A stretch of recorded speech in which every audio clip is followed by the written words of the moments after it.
अफगानिस्तान में हाहाकार मचाने वाला तालिबान कितना क्रूर हो सकता है, वो आपको तस्वीरों और वीडियोस के माध्यम से आप साफ तौर पर देख पा रहे होंगे। इन खतरनाक हालातों को देख भारत में भी इसका असर देखने को मिला, जहां पीएम मोदी ने बैठक के जरिए अफगानिस्तान के हालातों पर चर्चा की। लेकिन यहाँ समझने की जरूरत है कि तालिबान ने ऐसा क्यों किया। सबसे पहली कड़ी को समझे। ये पहली बार नहीं है जब तालिबान ने अफगान पर कब्जा किया हो, बल्कि इससे पहले भी तालिबान अफगानिस्तान की सत्ता पर काबिज हुआ है। इससे पहले सन 1990 के बाद ये समय आया था। करीब 6 साल बाद 1996 से 2001 में तालिबान अफगानिस्तान के कंधार समेत काफी हिस्सों पर अपना कब्जा जमा चुका था।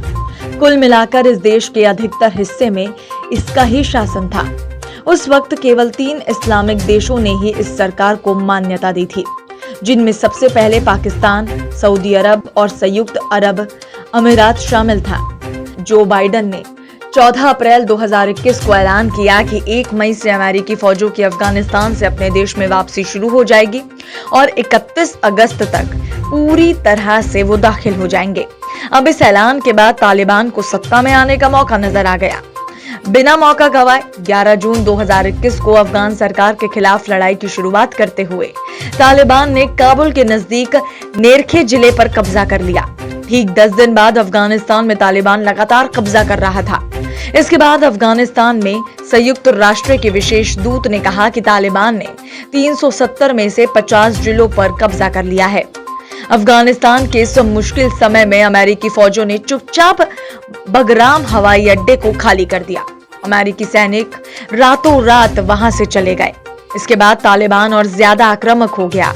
अब अगस्त महीने की शुरुआत के साथ ही तालिबान ने दक्षिण में ईरान से लगती सीमा पर स्थित निमरूज प्रांत की राजधानी जनांज पर कब्जा कर लिया और 13 अगस्त को कंधार पर कब्जा जमा लिया।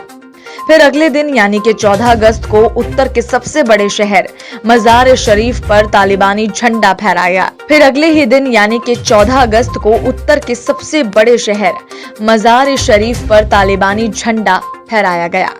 तालिबान ने अफगानिस्तान की राजधानी काबुल में एंट्री कर ली। काबुल फतेह करते ही अफगानिस्तान में तालिबान का राज शुरू हो गया।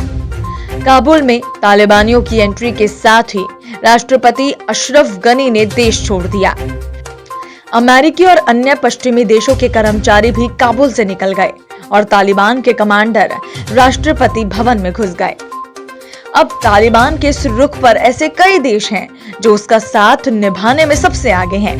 पहला तो पाकिस्तान है, जो समर्थन देने में सबसे आगे है, क्योंकि पाकिस्तान में तालिबान के आतंकियों को ISI की निगरानी में ट्रेनिंग दी जाती है।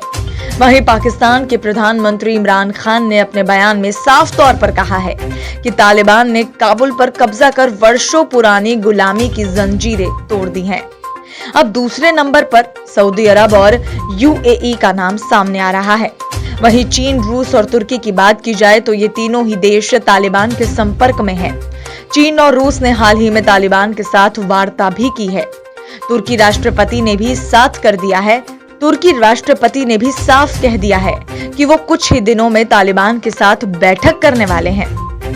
आने वाले दिनों में अफगानिस्तान में कितने बड़े बदलाव और दर्दनाक किस्से सुनाई देंगे, इससे कोई वाकिफ नहीं है।